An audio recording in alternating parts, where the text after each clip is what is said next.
안녕하세요. 한 주간의 법조계 이슈를 한데 모아 심층적으로 전해드리는 로투데이 스페셜 장한지 기자입니다. 이번 주는 여권의 유력 대선 주자인 안희정 전 충남지사에게 성폭행을 당했다는 그야말로 핵폭탄급 미투 폭로로 대한민국 전체가 들썩였습니다.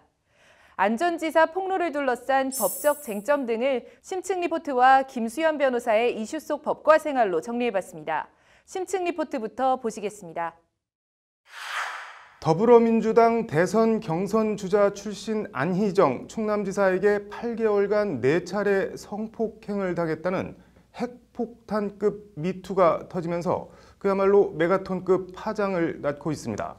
경찰이 즉각 인지수사에 착수한 가운데 안희정 지사 성폭행 논란을 둘러싼 법적 쟁점과 안 지사에 대한 처벌 가능성과 수위 등을 장한지 기자가 심층 리포트로 정리해봤습니다. 안희정 충남지사 정무비서 김지은 씨는 안 지사에게 4차례 성폭행을 당했다며 자신의 기억이 증거라고 말했습니다. 내놔야 될 예를 들면 증거라든가 하는 것들도 지금 있으십니까? 제가 증거이고 제가 지사와 있었던 일들을 모두 다 얘기할 것입니다. 제 기억 속에 모두 다 있습니다. 김지은 씨는 그러면서 안 지사가 자신에게 미안하다고 한 텔레그램 문자를 공개했습니다. 문자를 보면 미안, 내가 스스로 감내해야 할 문제를 괜히 이야기했다. 미안, 괴념치 말거라 등의 내용입니다.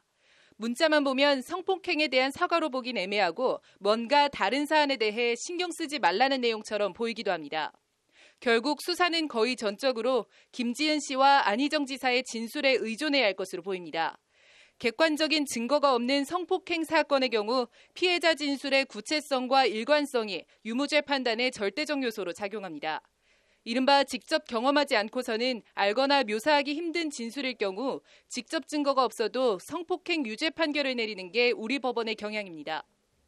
폭력 사건은 피해자 진술 한 가지만으로 기소가 되고 형사처벌까지 가는 거예요. 내용을 구체적으로 진술하시면 되죠.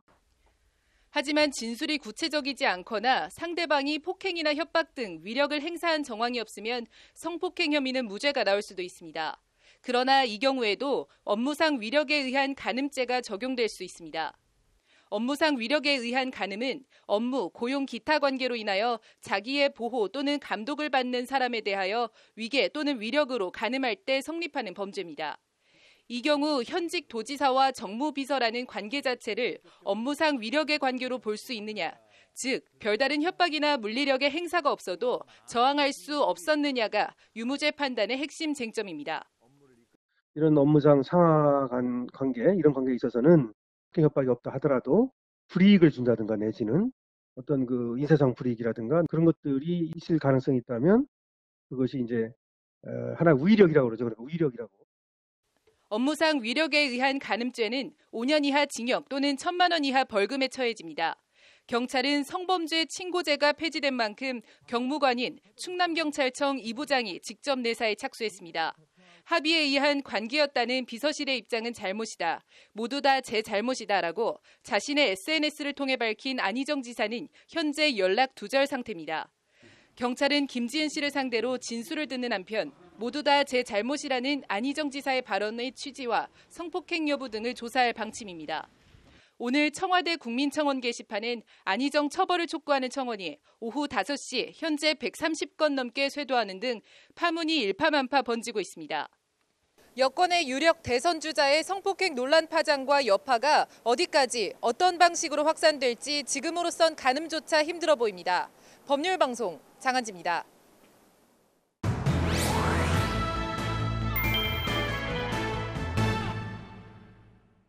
네, 김수현 변호사의 이슈 속 법과 생활, 안희정 충남지사의 성폭력 고소 얘기해보겠습니다. 김 변호사님, 지금 고소장이 제출됐다고 하던데 검찰이 직접 수사에 착수한 거죠? 네, 그렇습니다. 서울 서부지방검찰청에 고소장을 제출했고 검사 네. 4명으로 수사팀을 구성해서 수사에 직접 착수를 하기로 했다고 결정했습니다. 네. 그리고 안 전 지사 측에서도 변호인단 구성에 착수했다고 알려졌습니다. 성폭력 사건에 검사 4명이면은 뭐 아주 세게 수사하는 건데 고소장에 적힌 정확한 죄명이 어떻게 되나요? 업무상 위력에 의한 추행 그리고 위계에 의한 간음이라고 알려졌습니다. 업무상 위력에 의한 추행 이게는 뭐 어떤 건가요? 우선 위력이라고 하면 어떤 물리적인 힘이 가해지지 않았다고 하더라도 무형적이든 유형적이든 상대방의 의사를 제압하기에 충분한 세력을 말합니다. 네. 그래서 업무상 위력에 의한 추행이라고 하면 어떤 업무적이거나 고용관계에 있어서 상급자가 자신의 밑에 있는 사람에게 네. 자신의 지위를 이용해서 이런 위력을 행사해서 객관적으로 성적 수치심이나 혐오감을 일으킬 수 있는 추행 행위를 하는 것을 말합니다. 그러면은 위계에 의한 간음 이거는 또 뭔가요? 우선 위계는 상대방을 속이는 것을 말합니다. 그래서 네. 위계에 의한 간음이라고 하면 상대방을 속여서 간음 행위를 하는 것인데요. 네. 지금 위계 등에 의한 간음 혐의로 고소가 네. 됐다고 해서 추행 부분은 업무상 위력에 의한 추행이고 간음 부분은 위계에 의한 간음이냐라고 네. 물어보시는 분들이 많습니다. 네. 그런데 이게 위계에 의한 간음이라고 한 것은 위계 등에 의한 간음이라고 봐야 됩니다. 즉, 네. 이 간음 부분도 추행과 마찬가지로 위력에 의한 간음이라고 이해하는 것이 맞는데요. 왜냐하면 네. 지금까지 밝혀진 사실관계에 의하면 안전지사가 충남도지사라는 네. 자신의 지위를 이용해서 그 밑에 있던 부하 직원인 정무비서에 대해서 네. 간음이나 추행 행위를 했다. 이렇게 알려졌기 때문에 위력을 행사했다고 봐야 되고요. 네. 이런 오해가 생긴 이유는 법조문에 위계 또는 위력을 행사해서 간음한 자라고 규정을 이렇게 함께 규정하고 있기 네. 때문에 이런 오해가 생긴 것 같습니다. 그러니까 뭐 위계라고 해서 안 지사가 뭘 속여서 한 거는 아니고 네. 일종의 그 업무상 관계에서 나오는 위력을 이렇게 포괄적으로 위계라고 봐야 된다는 그런 말씀인가요? 네, 그래서 위력으로 해석을 하시는 것이 네. 맞을 것 같습니다. 그러면은 뭐 혼인빙자 간음 이런 거랑은 뭐 완전 다른 건가 보네요. 예전에 지금은 폐지되긴 했지만.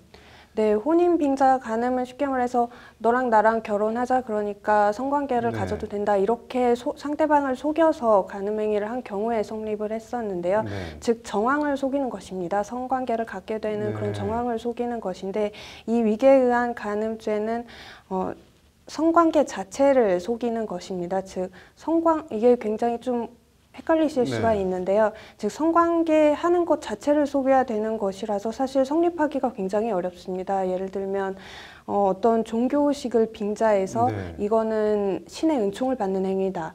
이렇게 해서 성관계를 갖는 경우에는 성립할 수가 있겠습니다. 그게 위계에 의한 간음이라는. 네, 그렇습니다. 그럼 안 지사는 그 건에는 해당이 아니고 위력에 의한 간음으로 봐야 된다는 말씀이죠. 네, 그렇습니다. 그러면은 위력에 의한 간음은 일단 성폭행은 아닌 건가요? 다른 건가요? 어떻게 되나요? 네, 성폭행은 형법상 강간죄에 해당이 되는데요. 네. 강간죄가 성립하려면 폭행 또는 협박이라는 수단이 있어야 합니다. 네. 그런데 지금까지 밝혀진 사실관계에 따르면 폭행이나 협박이 있었다는 얘기는 없기 때문에 네. 성폭행까지는 성립하지 않을 것 같습니다. 네. 그럼 내일 좀 얘기 더 들어보겠습니다. 형량이나 이런 것들 오늘 잘 들었습니다. 네, 안희정 전 충남지사한테 성폭력을 당했다는 추가 폭로가 터져나왔습니다. 안희정 전 지사는 오늘 오후 예정돼 있던 기자회견을 돌연 취소했습니다. 김수현 변호사의 이슈 속 법과 생활입니다. 김 변호사님, 일단 어제 추가 폭로가 나왔는데 그 내용부터 좀 전해주시죠. 네, 안전지사의 싱크탱크인 더 좋은 민주주의 연구소에서 일했던 직원이 지난해 1월 안전지사로부터 성폭행을 당했다는 내용입니다. 네. 피해자의 말에 따르면 지난해 1월 18일 새벽에 안전지사가 이 피해자에게 전화해서 여의도에 있는 한 호텔로 와달라라고 요구했고 네. 그 호텔 방에 들어서자마자 성폭행을 당했다고 주장을 했습니다. 그리고 이뿐만 아니라 2015년부터 성추행을 당했고 2016년에도 2차례 더 성폭행을 당한 바 있다고 폭로했습니다. 뭐 이 추가 폭로 때문인지 어쩐지는 몰라도 오늘 오후 기자회견 돌연 취소하고 입장문이란 걸 내놨다고 하는데 어떤 내용인가요? 네, 우선 안전지사는 국민 그리고 충남 도민 분들께 우선 사죄를 드리고자 하였으나 지금 신속한 검찰 수사를 촉구하는 상황에서 검찰 조사에 임해서 성실하게 조사를 받는 것이 우선적인 의무라고 판단했기 때문에 기자회견을 취소했다고 밝혔습니다. 네. 그리고 마지막으로 검찰은 한시라도 빨리 저를 소환해 주십시오. 성실하게 임하겠습니다라고 마무리를 했습니다. 빨리 소환해달라는 게 해명할 수 있다는 자신감인지 아니면 죄를 졌으니까 뭐 빨리 처벌해달라는 건지 모호한데 안희정 전 지사 혐의가 뭐 이렇게 용어가 좀 복잡한 것 같은데 법적으로는 정확하게 어떻게 되나요? 업무상 위력에 의한 간음 및 추행입니다. 이거는 고용 업무 관계에서 자기 지배 하에 있는 사람에게 자신의 지위나 위세를 이용해서 간음 또는 추행을 하는 것을 말합니다. 네, 그러면은 가장 궁금하면서도 이게 재판 과정에서도 핵심 쟁점이 될 것 같은데, 뭐 호텔에 같이 있다가 그런 것도 아니고 바깥에 있는 사람을 어디 호텔로 와라 해서 그 여자가 스스로 피해자가 왔고 그런 상황에서 성폭행이 벌어졌을 경우에도 이런 경우도 뭐 업무상 위력 이런 게 성립이 되는 건가요? 어떤가요? 우선 업무상 위력이라는 것이 그 당시 전화를 받았을 때 갑자기 생기거나 느껴지는 것이 아닙니다. 네. 업무 또는 고용관계에서 일을 하면서 어떤 특정한 사건이 계기가 될 수도 있고요. 아니면 네. 지속적으로 자신의 상급자가 일을 처리하는 것을 보면서 그 밑에 있는 직원은 아, 나도 저 상급자의 말에 복종을 네. 하지 않았을 때에는 나에게 어떤 불이익이 생길 수 있겠다. 이런 위협을 은연중에 느끼면서 계속적으로 지낼 수도 있고요. 그러면서 점점 더 복종을 해나가는 것입니다. 특히 상급자가 안전지사처럼 사회적으로나 경제적 그리고 정치적으로 권위가 있는 자이면 더욱더 이런 위력이 강하게 느껴질 것이고요. 이런 관계에서 지시를 받으면 그게 전화로 지금 호텔로 와달라라고 요구를 한 것이었어도 업무상 위력이 작용했다고 보는 것을 볼 수 있겠습니다. 네. 검찰이 속전속결로 안희정 전 지사 서울 마포구 오피스텔을 압수수색을 했다고 하던데 통상 이런 경우에는 뭘 확인하려고 뭘 가져가려고 압수수색을 하는 건가요? 네, 우선 서울 마포구 오피스텔은 피해자인 김지은 씨가 범행 장소로 지목했던 장소입니다. 네. 그래서 검찰은 우선 이 피해자가 이곳에서 간음을 당했다고 주장했기 때문에 실제로 안 전 지사와 김지은 씨가 오피스텔에 드나들었는지 확인하기 위해서 네. CCTV 영상을 확보를 했을 것이고요. 그리고 네. 오피스텔은 개인적인 공간이기 때문에 안 전 지사의 개인적인 물건이나 기록이 있을 수가 있습니다. 이를 확보하기 위해서 오피스텔을 압수수색을 했을 것으로 보입니다. 뭐 검찰 조사나 앞으로 재판 과정에서 안희정 전 지사 처벌 어떻게 될 걸로 전망하시나요? 우선 검찰 수사는 신속하게 진행될 것으로 보입니다. 네. 다만 추가적인 폭로가 더 이루어지는지 또는 안 전 지사가 검찰에 출석해서 어떠한 내용으로 진술하는지 그리고 피해자가 진술한 내용에 맞는 증거가 추가적으로 얼마나 더 발견되는지에 따라서 사건 방향이 정해질 것으로 보입니다. 네, 일단 뭐 수사를 지켜봐야 어떤 결론을 더 낼 수 있겠네요. 네, 그렇습니다. 네, 오늘 잘 들었습니다. 대통령 직속 정책기획위원회 산하 국민헌법자문특별위원회가 대통령 4년 연임제를 골자로 하는 개헌안을 오는 13일 문재인 대통령에게 보고할 계획인 것으로 법률방송 취재 결과 확인됐습니다. 6.13 지방선거와 동시에 개헌 국민투표를 해야 한다는 것이 문 대통령의 생각인데 관련해 공직선거법 개정안 국회 통과가 늦어지면서 지방선거에서 이런저런 혼선이 빚어지고 있다고 합니다. 심층 리포트와 로인사이드 연이어 보시겠습니다. 대통령 직속 정책기획위원회 산하 국민헌법자문특별위원회가 대통령 4년 연임제를 골자로 하는 개헌안을 유력하게 검토하고 있는 것으로 전해졌습니다. 헌법자문특위 관계자는 법률방송에 내일부터 이 같은 내용이 담긴 헌법 개정 시안 조문 작업에 착수해 오는 13일 문재인 대통령에게 보고할 계획이라고 밝혔습니다. 어떤 내용들이 담기는지 장한지 기자가 취재했습니다. 개헌 관련 국민들의 의견을 듣기 위해 개설한 국민헌법자문특별위원회 홈페이지입니다. 지난달 19일 홈페이지 개설 후 3주도 안 돼 홈페이지와 SNS를 통해 개헌 관련 의견을 낸 국민들이 무려 450만 명이 넘을 만큼 뜨거운 호응을 받았습니다. 그만큼 개헌에 대한 관심이 높다는 반증이기도 합니다.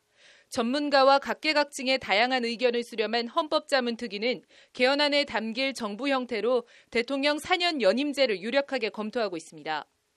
가장 다수안이 연임에 한해서 중임을 하는 4년 중임제안, 그 안이 다수안인 것 같고요. 대통령 4년 연임제 개헌은 문재인 대통령의 소신이자 대선 공약이기도 합니다. 4년 중임 대통령제로의 개헌은 5년 단임제의 폐해를 극복하는 길입니다. 긴 호흡의 국정 운영과 장기적 비전의 실행이 가능해집니다. 대통령 연임제는 중간평가 성격의 재선을 통해 국민이 대통령과 정부를 평가할 수 있다는 점, 연임 시 안정적이고 지속적인 국정 운영이 가능하다는 장점이 있습니다. 반면 지금도 제왕적이라는 비판을 받는 대통령의 권력이 더욱 비대해질 것이라는 비판도 만만치 않습니다. 이런 비판을 고려해 헌법자문특위는 현재 대통령 직속인 감사원의 독립기구화, 국회 비준 동의를 받아야 하는 조약 대상 확대, 예산 법률주의 명문화를 통한 국회의 예산 통제권 강화 등 대통령 권한은 줄이고 국회의 권능을 키우는 방안도 함께 포함시켰습니다. 무소불위 권력이 됐다는 비판을 받는 검찰에 대한 견제 차원에서 현행 헌법에 규정된 검사의 독점적 영장 청구권 조항 삭제도 적극 검토하고 있습니다. 헌법자문특위는 내일부터 헌법 개정 시한 조문 작업에 들어가 12일까지는 최종안을 확정할 계획입니다.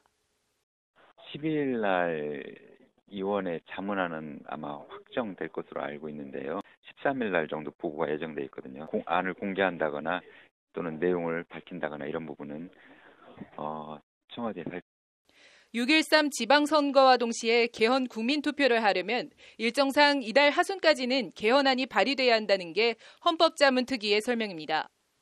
상으로 보면요. 발의, 공고, 국회 의결 네. 이런 과정을 거치려면 이 3월 하순이 가기 전에는 발의를 해야죠. 아마 20일 직후에는 아마 이 발의 결정을 해야 되지 않을까?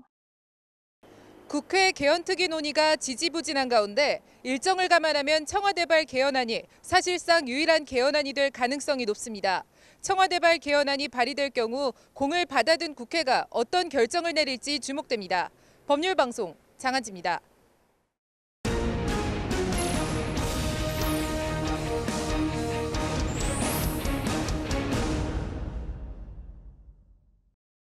네, 6.13 지방선거가 이제 석 달 남짓 앞으로 다가왔습니다. 오늘 로인사이드는 공직선거법 개정안 얘기해보겠습니다. 정한솔 기자 나와 있습니다.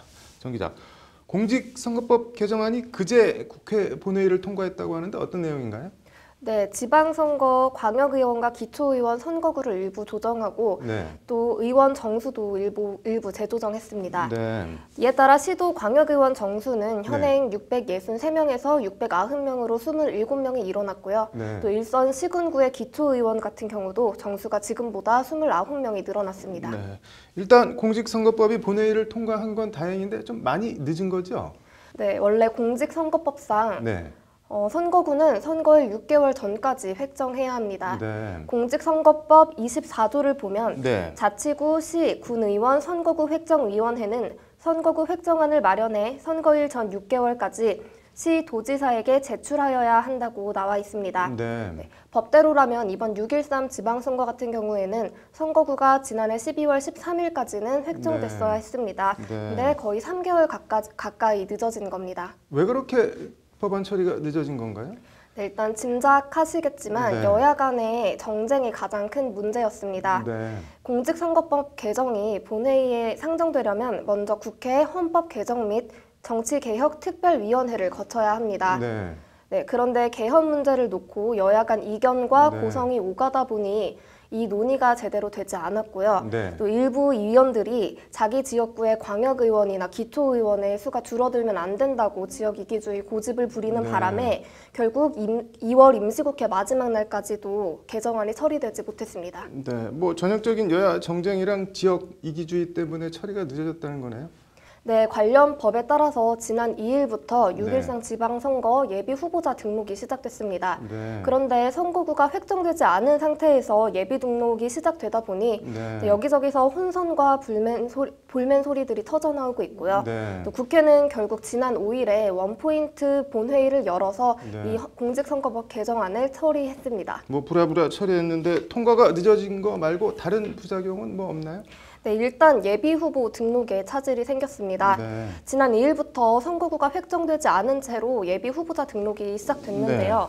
공직선거법 개정이 통과됐다고 해서 선거구가 바로 획정되는 것이 아니라 네. 각 지역별로 선거구 획정위원회의 최종 획정을 거쳐야 합니다. 네. 그래서 이 경우에는 추후에 선거구역이 바뀌는 예비 후보자들이 자신의 선거구역을 다시 선택해서 해당 선관위에 다시 등록을 해야 하는 불편함을 감수해야 하고요. 네. 또 무엇보다 선거구가 바뀌면 공약도 다시 마련해야 되는데 이로 인해서 급하게 공약을 다시 마련하다 보면 졸속 공약, 또 네. 졸속 선거라는 한다는 비판을 피하기는 좀 어려워 보입니다. 네. 또 주민수에 따라서 선거 비용 제한액이 변경되는 등 예비 후보자들이 감내해야 할 불편함이 이만저만이 아닙니다. 네, 뭐 다른 문제가 더 있는 것도 있나요?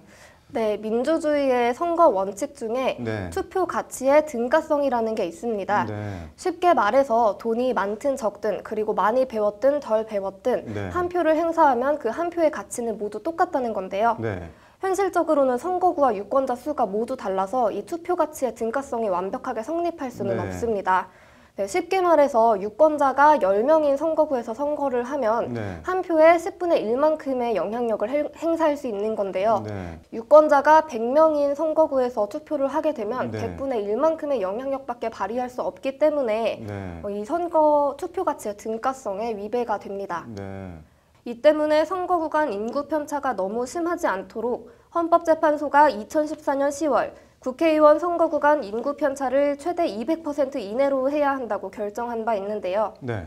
졸속으로 공직선거법을 통과시키다 네. 보니 현재 이 인구 편차 200% 원칙마저 지켜지지 않아서 네. 지금 해당 선거구 주민들이 위헌 심판 소송을 제기하는 등 이런저런 문제점이 여기저기서 계속 드러나고 있습니다. 네. 뭐 제때 못할 거면은 뭐 한 번에 제대로나 하든지 하는 생각이 안 들 수가 없네요. 잘 들었습니다.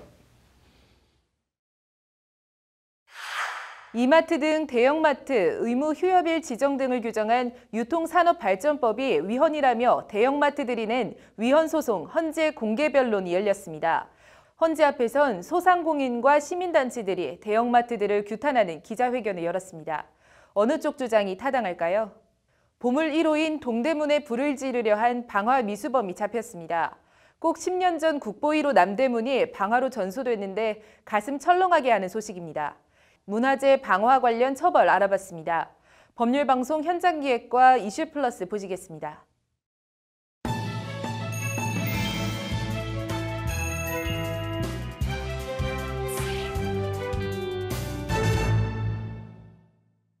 대형마트의 영업시간을 제한하고 의무 휴업일을 지정한 유통산업발전법이 위헌이라며 대형마트가 제기한 위헌 소원 사건 공개 변론이 오늘 오후 헌법재판소에서 열렸습니다. 헌재 앞에선 소상공인과 시민단체 관계자들이 대형마트들 정말 해도 너무한다는 규탄 기자회견을 열었습니다. 헌재 공개 변론 현장과 위헌 소원의 법적 쟁점, 소상공인들의 기자회견 현장을 정한솔 기자가 담아왔습니다. 이마트 등 대형마트들이 제기한 위헌 소원 대상 법률은 유통산업발전법 제12조의 2, 제1항, 제2항, 제3항입니다. 해당 조항은 건전한 유통질서 확립, 근로자의 건강권 및 중소유통업의 상생 발전을 위하여 대형마트와 준대규모 점포에 대하여 영업시간 제한이나 의무 휴업을 명할 수 있다고 규정하고 있습니다. 이에 따라 매월 둘째 주와 넷째 주 일요일은 대형마트와 기업형 슈퍼마켓의 의무 휴업일로 지정됐고 영업시간도 평일과 휴일 모두 오전 10시부터 밤 12시까지로 제한됐습니다. 이 조항이 기본권을 침해한 위헌적 조항이라는 것이 이마트 등 대형마트들의 주장입니다. 대형마트 주장의 근거는 크게 세 가지입니다. 영업의 자유 및 소비자의 자기결정권을 침해하고 합리적 이유 없이 대형마트를 차별해 평등 원칙을 위반했고 자유시장 경제질서의 본질을 침해한 재산권 침해라는 주장입니다. 중소유통 보호라는 입법 목적을 달성하기 위한 적합한 수단이 아니라고 보고 있고요. 반면에 소비자 피해라든가 납품업체의 피해, 또 규제로 인한 소비 위축 이런 여러 가지 부작용을 유발하고 있어서 관련 소송에서 대법원은 지난 2015년 대형마트의 영업시간 제한과 의무 휴업일 지정은 적법하다는 전원합의체 판결을 내린 바 있습니다. 대형마트 의무 휴업 제도가 건전한 유통질서의 확립, 근로자의 건강권 보호, 중소유통업과의 상생 발전 등 공익을 증대한 반면 유통 대기업의 영업 자유나 소비자 선택권을 본질적으로 침해했다고 보기는 어렵다는 것이 대법원 판단입니다. 이마트 등은 대법원 판결에 불복해 위헌 소원을 제기했고 오늘 헌재 공개 변론이 열린 겁니다. 중소상인들과 시민단체들은 헌재 앞에서 기자회견을 열고 유통재벌은 탐욕을 멈추라며 대형마트들을 규탄했습니다. 대형마트 하나가 들어서면 인근 시장과 골목 상권은 다 죽어나가는데 해도 너무한다는 주장입니다. 대형마트나 SSM이 입점하는 순간 주변 지역의 전통시장 상인과 골목 상인들은 여지없이 매출 하락이라는 직격탄을 맞고 줄줄이 생업을 접어야만 했다. 대형마트 입점업체에 대한 본사의 매출 압박 등 갑질과 근로자들의 과도한 업무 강도 및 스트레스 등도 도마에 올랐습니다. 실제 설 연휴 직후인 지난 2월 20일 365일 연중무휴를 내건 스타필드 고양점에 입주한 아동복 브랜드 매니저가 점포 창고에서 스스로 목숨을 끊는 일까지 있었습니다. 스타필드 고양점처럼 영화관 등 이른바 문화시설을 갖춘 복합 쇼핑몰의 경우엔 대형마트 영업시간 제한 규제에서 벗어나 있습니다. 법논리만 놓고 보면 대형마트 의무 휴업 및 영업시간 제한 위헌 소송은 양측의 주장이 팽팽히 맞서고 있습니다. 공개 변론까지 연 헌법재판소가 어떤 판단을 내릴지 주목됩니다. 법률방송 정한솔입니다. 오늘 새벽 보통 동대문이라고 부르는 보물 1호 흥인지문에 몰래 들어가 불을 지르려 한 40대가 경찰에 체포됐습니다. 꼭 10년 전인 2008년 2월 국보 1호 남대문이 방화범의 방화로 전소된 아찔한 기억이 떠오릅니다. 이슈플러스 장한지 기자 나와 있습니다. 어서 오십시오. 네, 먼저 사건 내용부터 설명해 주시죠. 네, 시간대별로 구성하면 이렇습니다. 오늘 새벽 1시 49분쯤 40대 남성이 흥인지문 동대문에 잠긴 출입문 벽 옆면을 타고 몰래 올라가는 모습을 한 시민이 목격을 합니다. 이 남성은 43살 장모 씨로 밝혀졌는데요. 이 시민은 112에 바로 신고 접수를 하고 경찰은 흥인지문 관리사무소에 바로 연락을 합니다. 그 사이 장 씨는 흥인지문 안에 들어가서 미리 준비해간 종이박스에 불을 붙였는데요. 현장에 도착한 관리소 직원이 부근에 있던 소화기로 불을 끄고 그다음에 불을 지르려 한 장 씨를 제압을 하고 곧이어 현장에 도착한 경찰이 장 씨를 체포했습니다. 흥인지문 관리소가 따로 있는 모양입니다. CCTV 등을 통해서 수상한 사람이 넘어가는 걸 미리 파악한 모양이네요. 흥인지문에는 소화기 21대랑 이제 5개 소화전 1대, 자동 화재 탐지 설비, CCTV 12대, 불꽃 감지기 등이 설치되어 있는데요. 관리사무소 측은 다수의 CCTV로 현장을 감시하고 있었지만 어두운 새벽에 사건이 벌어졌기 때문에 이제 장 씨가 잠긴 문을 넘는 것을 사전에 파악하지 못했고 그다음에 경찰에 연락을 받고 상황을 알게 됐다고 설명했습니다. 그렇군요. 화재 피해 정도는 어떤가요? 네, 신고 4분 만에 이제 불은 진압이 됐는데요. 다행히 큰 화재로 번지지는 않았지만 흥인지문 내부 담벼락 등이 그을리는 피해를 낳았습니다. 그렇군요. 꼭 10년 전인 것 같습니다. 2008년 2월 남대문이 방화로 전소돼 무너지는 광경을 전 국민이 함께 시청을 했었는데 문화재 방화범 처벌은 어떻게 됩니까? 네, 일단 방화죄의 경우 형법은 건조물, 기차, 전차 등을 방화한 자는 무기 또는 3년 이상의 징역에 처한다고 돼 있습니다.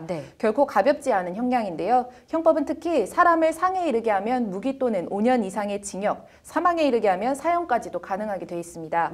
문화재를 손상하는 경우 특히 방화는 이제 일반 방화범보다 형이 가중이 되는데요. 문화재보호법 제94조는 특별히 문화재 방화 처벌 조항을 두고 있습니다. 해당 조항은 문화재를 방화하면 형법에서 정한 형의 2분의 1까지 가중한다고 되어 있습니다. 문정구 변호사의 말을 한번 들어보시죠. 손상의 방법은 다양한 방법이 있을 수 있는데 사항과 같이 불을 질러서 방화의 방법으로 손상한 경우에는 법 94조에서 형법 규정이 적용이 돼서 좀 더 가중처벌되는 법 적용을 받게 됩니다. 네, 방화 뒤 처벌은 그렇다 치고 이런 일을 사전에 예방할 수 있는 방법은 없을까요? 네, 남대문 방화 전소 사건 발생 약 3주 뒤인 29일에 문화재보호법 제14조가 신설이 됐는데요. 화재나 재난을 사전에 방지한다는 게 골자입니다. 1항을 보시면 문화재청장이나 시도지사는 지정 문화재의 화재 및 재난 방지, 도난 예방을 위하여 필요한 시책을 수립하고 이를 시행하여야 한다고 돼 있습니다. 이전에는 문화재를 어떻게 보존하고 또 관리하는지에 대한 그런 조항만 있었는데 구체적으로 화재나 재난에 대응할 만한 조항이 없었던 겁니다. 이제 문화재청 관계자의 말을 한번 들어보시죠. 그러니까 2008년 이전에는 14조의 그 재난 방지의 규정 자체가 없었습니다. 방재 관련 규정이 문화재보호법에는 별도로 있질 않았었습니다. 그게 이제 신규로 이제 제정이 됐고요. 그럼에도 오늘 다행히 대형 화재로 번지지는 않았지만 어쨌든 흥인지문 방화 자체를 막지 못했다는 점에서는 뭔가 더 확실한 대비책이 필요해 보입니다. 네, 잘 알겠습니다. 근데 이 장 씨라는 사람은 왜 동대문에 불을 지르려고 했던 건가요? 네, 경찰에서 장 씨는 보험금 문제로 홧김에 불을 지르려 했다는 이제 약간 횡설수설하고 있는 것으로 전해졌는데요. 장 씨는 과거 정신과 치료를 받은 적도 있다고 하는데 이제 경찰은 동대문 자체에 불이 붙지는 않아서 방화가 아니라 방화 미수로 처벌하는 방안을 검토하고 있다고 합니다. 네, 참 이해할 수 없는 일입니다. 아무쪼록 문화재 보호 방안이 잘 마련됐으면 좋겠습니다. 오늘 잘 들었습니다. 군 장병들의 외출 외박 시 위수 지역 이탈 제한 폐지에 대해 접경 지역 상인들이 강하게 반발하고 있습니다. 논란과 쟁점을 법적인 관점에서 짚어봤습니다. 남승환 변호사의 시사법률입니다.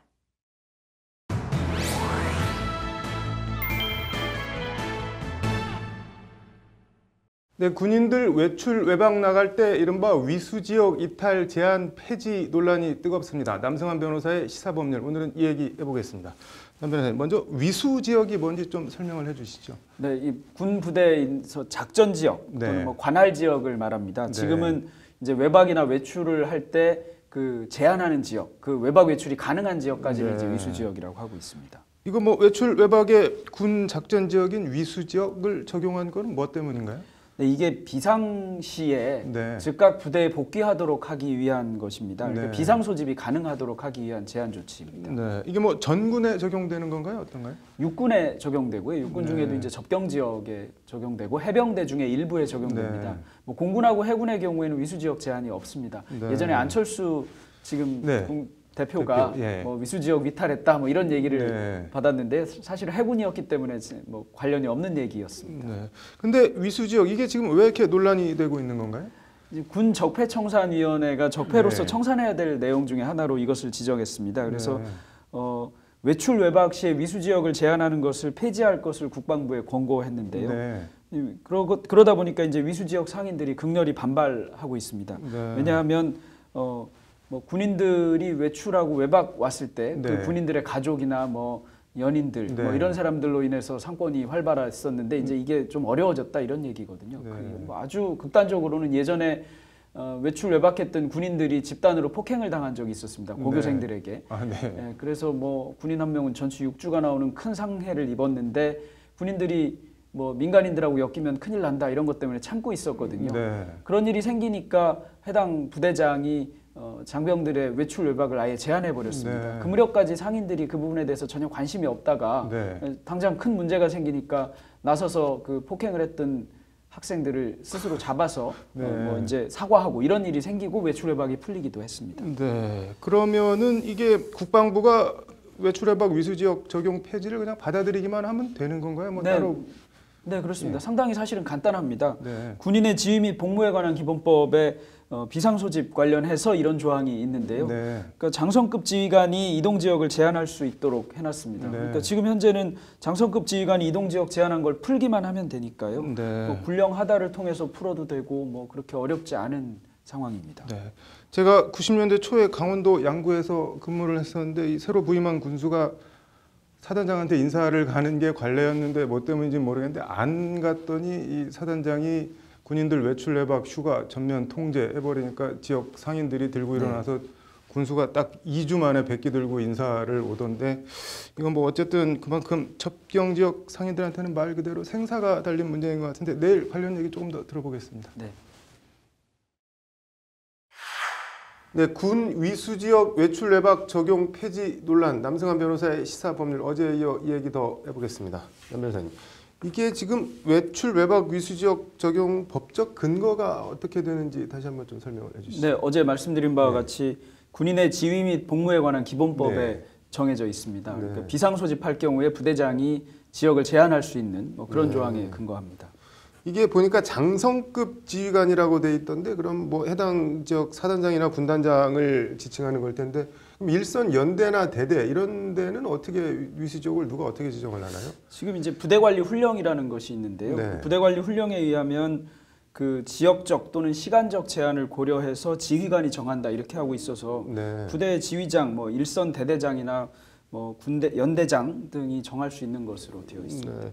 그러면은 뭐 별다른 법 개정 없이 일선 지휘관들이 그냥 위수지역 제한만 풀면은 바로 뭐 위수지역을 벗어나서 외출 외박을 나갈 수가 있는 건가요? 네, 그렇게 보입니다. 네. 그러면은 어제도 잠깐 언급하긴 했는데 상인들 반발이 만만치 않을 것 같은데 어떤가요?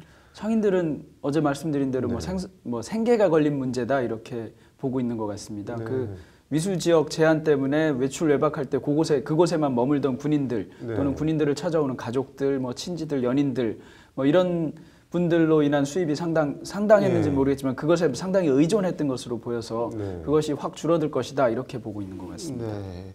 그러면 이게 법적으로 보면은 뭐 이렇게 군인의 지휘 및 복무에 관한 기본법 뭐 이렇게 돼 있다고 해도 이게 뭐 헌법적으로 보면 어떻게 해야 되는 건가요? 헌법적으로는 군인 이제 입대를 하도록 함으로써 그리고 입대해서 영내에 머물도록 하지 않습니까? 그러니까 군인이 되는 사람의 기본권을 제한하는 겁니다. 거주 이전의 자유가 기본적으로 있는데 그것을 제한하고 있는 것인데요. 그 거주 이전의 자유에 더해서 지금 이미 제한하고 있는 것에 더해서 외출 외박할 때도 제한을 하는 겁니다. 근데 헌법상의 기본권은 원칙적으로는 제한을 일부 할 수 있습니다. 뭐 법률에 의한 경우로서 일정한 요건이 있을 경우에 하는데 군인들의 거주 이전의 자유를 제한하는 것은 가능할 수 있지요. 그런데 그런 경우에 외출 외박까지도 이렇게 심각하게 제한할 필요가 있느냐 이제 이런 것이었습니다. 과거에는 뭐 교통수단도 좋지 않고 통신수단도 좋지 않고 하니까 군인들이 너무 멀리 가 있으면 비상 상황이 발생했을 때 돌아올 수도 없고 연락도 안 된다. 이런 것 때문에 만들었던 제도인데 지금 뭐 교통수단도 굉장히 좋아졌고 통신수단도 뭐 굉장히 좋아졌지 않습니까? 그러니까 외출 외박 지역 제한까지 할 필요는 없다 이렇게 되는 것이라서요. 기본권적인 의미에서만 보면 전혀 문제가 없는 것으로 보입니다. 네. 그러면은 뭐 법적으로는 그렇더라도 상인들로서는 말 그대로 생계가 달린 건데 이거 뭐 한두 지역도 아니고 뭐 한두 명도 아닌데 이거 뭐 어떻게 해야 될까요, 그러면? 상인들의 경제적 기본권 내지는 뭐 직업의 자유 등이 침해되는 것 아니냐 이렇게 생각할 여지가 있거든요. 그래서 이게 기본권 충돌의 문제로 보일 수 있습니다. 그런데 법리적으로만 따지면 기본권 충돌의 문제가 아닙니다. 왜냐하면 상인들이 그 인근 접경 지역에 해당하는데 접경 지역 상인들이나 그곳 주민들이 얻고 있던 이득은 사실은 반사적 이득에 불과합니다.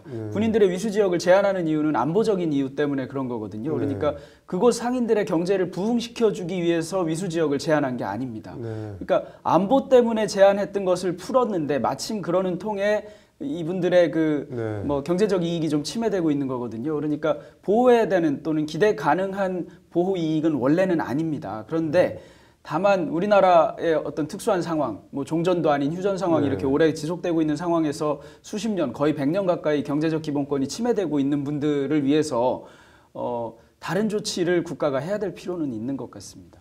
그리고 최근에 이제 접경지역 상인위원회가 국방부 면담을 하는 것으로 알고 있습니다. 그 과정에서 뭐 다른 해결책이 좀 제시되거나 하는 등으로 뭐 해결책의 빌미가 또는 뭐 마련되지 않을까 이렇게 생각하고 있습니다. 뭐 어찌됐든 먹고 사는 사람들 먹고 살기에는 좀 만들어줬으면 좋겠네요. 네, 잘 들었습니다.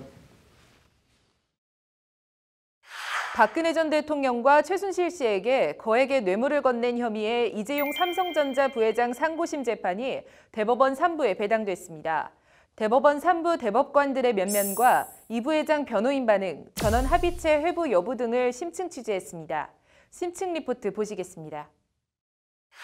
대법원이 어제 이재용 부회장 뇌물 재판을 전산 배당을 통해 대법원 3부에 배당하고 주심으로 조희대 대법관을 지정했습니다.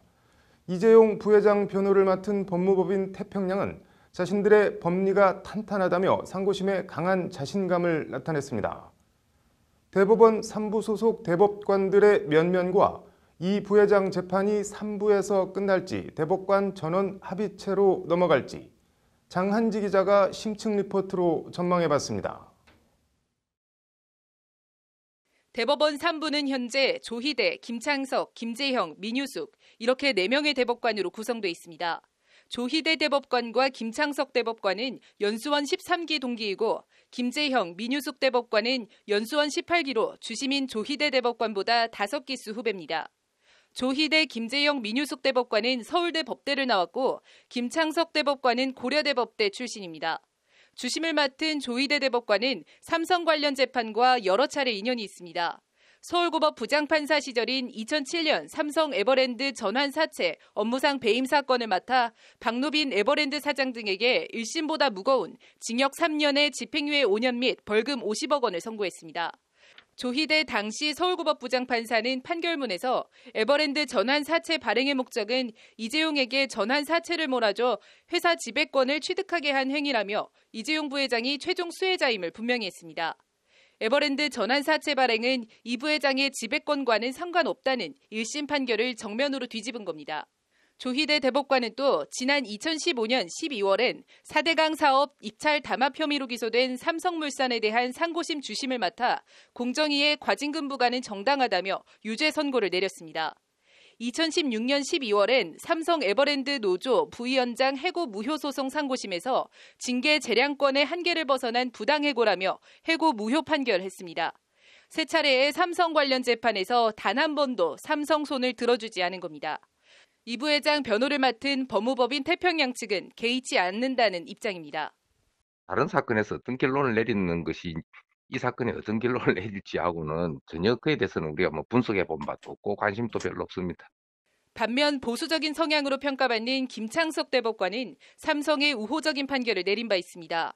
김창석 대법관은 서울고법 부장판사 재직 중이던 지난 2009년 이건희 회장의 삼성 SDS 사채 헐값 발행과 이재용 부회장 편법 증여 항소심 재판을 맡았습니다. 김창석 당시 부장판사는 1심보다 배임액이 추가로 227억 원 늘어난 것을 인정하면서도 이건희 회장에게 집행유예를 선고해 일각에서 봐주기 판결 논란이 일기도 했습니다. 학자 출신의 김재영 대법관은 전원 합의체 사건에서 소수 의견을 낸 비율이 33.3%, 3건 중 1건꼴로 소수 의견 쪽에 섰을 정도로 소신이 뚜렷합니다. 김명수 대법원장이 지명한 민유숙 대법관은 대법원 재판연구관 등 법원 엘리트 코스를 밟아온 정통 판사 출신으로 법리에 충실한 판단을 내린다는 평가를 받고 있습니다. 이재용 부회장 변호인단은 4인 4색 대법원 3부 구성에 대해 두고 봐야 안 되겠습니까? 라면서도 법리대로 할 뿐이라며 자신감을 보였습니다. 우리가 주장하는 그 승마 부분이 인정될 수 없다라는 데 대해서는 우리는 거의 탄탄한 논리라고 생각하는데 그게 대법원에서 어떻게 받아들여질지는 두고 봐야 안 되겠습니까? 법원 안팎에선 이 부회장 상고심 재판이 일단 대법원 3부에 배당되긴 했지만 결국 대법관 13명 전원이 참여하는 전원 합의체로 넘어갈 것이라는 전망이 우세합니다. 대법원 3부 대법관들의 성향과 소신이 뚜렷해 판결이 엇갈릴 가능성이 높은 데다 사회적 파급력 등을 감안하면 결국 전원 합의체로 넘어가지 않겠느냐는 겁니다. 소부에서 대법관들의 의견이 일치하지 않거나 기존의 대법원 판결을 변경할 필요가 있는 경우 등에 한해서 대법관 전원이 참여하는 전원 합의체에 회부할 수 있습니다. 이재용 부회장 상고심에선 1, 2심에서 판결이 엇갈렸던 안종범 수첩의 증거 능력과 경영권 승계 현안, 묵시적 청탁 인정 여부 등을 놓고 치열한 법리 싸움이 벌어질 것으로 보입니다. 대법원이 1심과 2심 어느 쪽 재판부 손을 들어줄지 벌써부터 초미의 관심이 모아집니다. 법률방송 장한지입니다. 박근혜 전 대통령에 이어 이명박 전 대통령도 오는 14일 검찰의 피의자 신분으로 소환됩니다. 이 전 대통령이 받는 혐의와 의혹을 정리해봤습니다. 그리고 이 전 대통령 혐의의 중심에 있는 다스 실소유주 논란.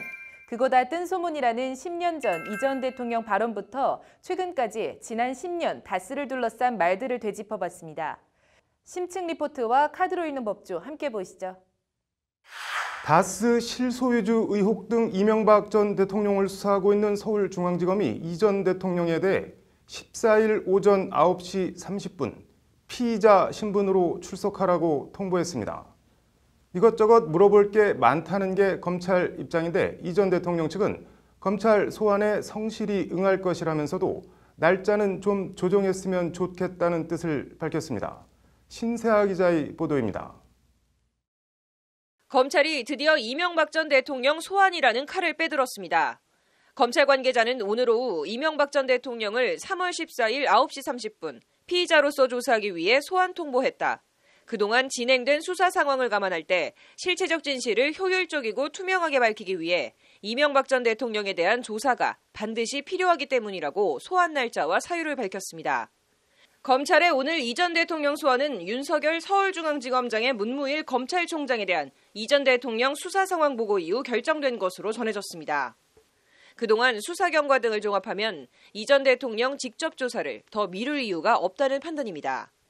다스 미국 소송비 삼성전자 대납 등 이 전 대통령이 관여됐다는 의혹을 받는 뇌물 혐의 액수만 100억 원이 넘습니다.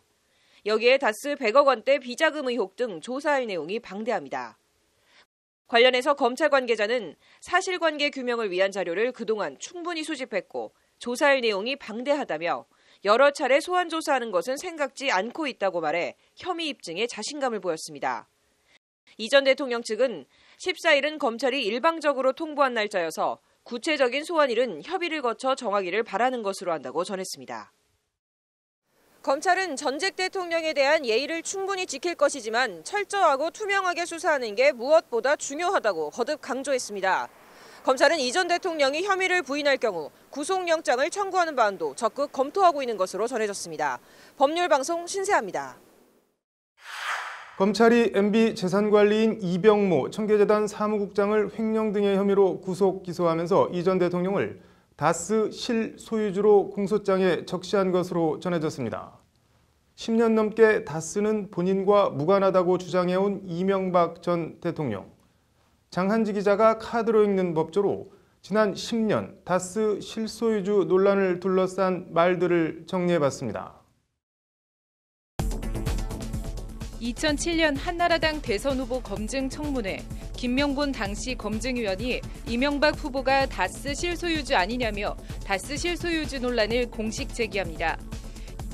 이에 대한 이명박 당시 한나라당 대선 후보의 답변은 어떻게 내가 그럴 수 있나, 다스가 내 회사 같으면 현대 그만뒀을 때 차고 앉았다는 전면 부인입니다. 2007년 8월 한나라당 대통령 경선 후보 합동 연설회에서도 이 후보는 이거 다 거짓말이다, 새빨간 거짓말이다라고 강한 어조로 거듭 다스 관련 의혹을 새빨간 거짓말로 치부합니다. 이후 이 전 대통령의 다스 부인은 계속됩니다. 2007년 11월 한나라당 의원총회, 저 자신은 거기에 대한 한 점의 부끄러움도 없다. 2007년 12월 SBS 대선 후보 검증 토론회, BBK에 대해서 사실상 한 점의 변명을 하고 설명할 필요가 없다고 생각한다. 저와 관련 짓는 것이 무리다라며 다스건 BBK건 자신과는 아무 상관없다고 확신에 찬 어조로 주장합니다. 그리고 정호영 BBK 특검은 MB의 거듭된 부인의 확실한 면죄부를 발행합니다. 2008년 2월 이명박 당선인은 다스의 설립 과정과 자금 조달 등에 일체 관여되지 않았으며 다스의 지분 주식은 김재정 씨와 이상은 씨가 실제 소유하고 있는 것으로 확인됐다는 수사 결과 발표가 그 면죄부입니다. 그렇게 묻히는 듯했던 MB 다스 실소유주 논란은 그러나 10년 후인 2017년 12월 다시 수면 위로 부상합니다. 다스는 누구 거냐는 기자 질문에 이 전 대통령은 그건 나한테 물어볼 일이 아닌 것 같다고 반문하며 여전히 관련성을 부인합니다. 하지만 막상 검찰 재수사가 시작되자 상황은 급변합니다. 다스는 MB 거라는 MB 측근들의 진술이 본물 터지듯 터져나오기 시작한 겁니다. 다스 회장 운전기사였던 김종백 씨는 다스는 이명박 전 대통령 소유가 정확히 맞다며 대통령까지 했으면서 진실을 밝힐 때가 왔는데도 못하는 데 대해 너무 아쉽고 부끄럽다고 직격탄을 날립니다. 강경호 다스 사장은 나는 실권이 전혀 없었고 주요 결정권은 MB 아들 이시영이 쥐고 있었다며 여러 정황상 다스는 MB의 소유로 생각했다. 다스는 MB 것이라고 말합니다. MB 집사라는 김백준 전 청와대 총무기획관마저 MB 지시로 삼성이 다스의 소송비를 대납했다고 털어놓습니다. 그리고 MB 재산관리인 이병모 청계재단 사무국장은 다스와 도곡동 땅의 실제 소유주는 MB라며 도곡동 땅 매각대금 중 일부로 다스 지분을 매입하고 논현동 사저 수리에도 사용했다는 취지로 구체적인 사용처까지 검찰에 진술합니다. 다스 회장 운전기사부터 다스 사장, MB 집사, MB 재산관리인까지 모두 다 다스는 MB 것이라고 지목하고 있는 겁니다. 이에 따라 검찰은 지난 2일 이병모 청계재단 사무국장을 횡령 등 혐의로 구속 기소하며 다스는 MB 것이라고 공소장에 적시합니다. 그럼에도 이 전 대통령은 순순히 다스가 본인 것이라는 의혹을 인정하진 않을 것으로 보입니다. 무슨 차명지분 계약서가 있는 것도 아니지 않느냐고 측근에게 말하며 다스 관련성을 꿋꿋하게 부인하고 있는 것으로 전해졌습니다. 검찰의 이명박 전 대통령 직접 조사가 임박했습니다.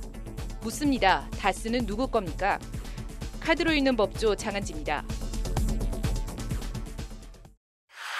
시간을 보내기 위해선 무슨 짓이든 할 수 있다. 교도소나 구치소에서 시간이 더디감을 표현하는 말인데요. 로투데이 스페셜 마지막 소식은 법률방송이 단독 취재한 내용입니다. 구치소에 수감 중인 우병우 전 수석과 박근혜 전 대통령은 어떤 책들을 영치받아서 읽고 있을까요? 평소 캐릭터와 한치의 어긋남도 없다고 합니다. 법률방송 석대성 기자의 단독 보도 보시죠. 네, 사람은 보는 대로 믿기도 하지만 믿는 대로, 믿고 싶은 대로 본다는 말이 있는데 우병우 전 민정수석도 비슷한 것 같습니다. 우 전 수석이 구치소 수감 이후 지금까지 책 2권을 영치품으로 전달받았다고 하는데 우 전 수석의 심경이 그대로 드러나는 책이라고 합니다. 어떤 책들인지 석대성 기자가 단독 취재했습니다. 검찰의 세 번째 구속영장 청구 끝에 지난해 12월 결국 서울구치소에 송환된 우병우 전 민정수석. 우 전 수석은 지난 1월 24일 한 권의 책을 영치품으로 전달받습니다. 극우 농객 변희재 씨가 지난해 11월 출간한 손석희의 저주란 책입니다. 박근혜 전 대통령 탄핵과 검찰 수사 단초가 된 JTBC의 최순실 태블릿 PC 보도가 조작됐다는 내용입니다. 본문엔 정상적인 언론이라면 있을 수 없는 수준의 조작을 감행해온 손석희가 줄곧 대한민국 언론인 신뢰도 1위 자리를 지켜온 손석희의 저주에 빠져있다.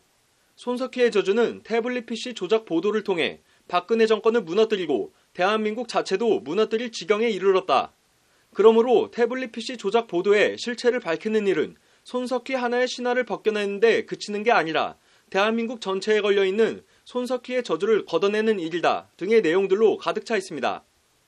이 책은 출간 후 교보문고 등 대형 서점에서 5주 연속 정치사회 베스트셀러에 오르기도 했습니다. 서울구치소 측은 이 책을 우병우 전 수석이 먼저 요청했는지 등에 대해 극도로 말을 아꼈습니다.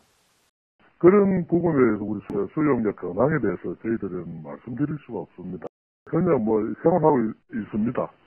자신에 대한 1심 징역 2년 6개월 실형 선고 열흘 뒤인 지난 2일 우 전 수석은 다른 책 하나를 또 영치받습니다. 강민구 전 대법원 도서관장이 쓴 인생의 밀도란 책입니다.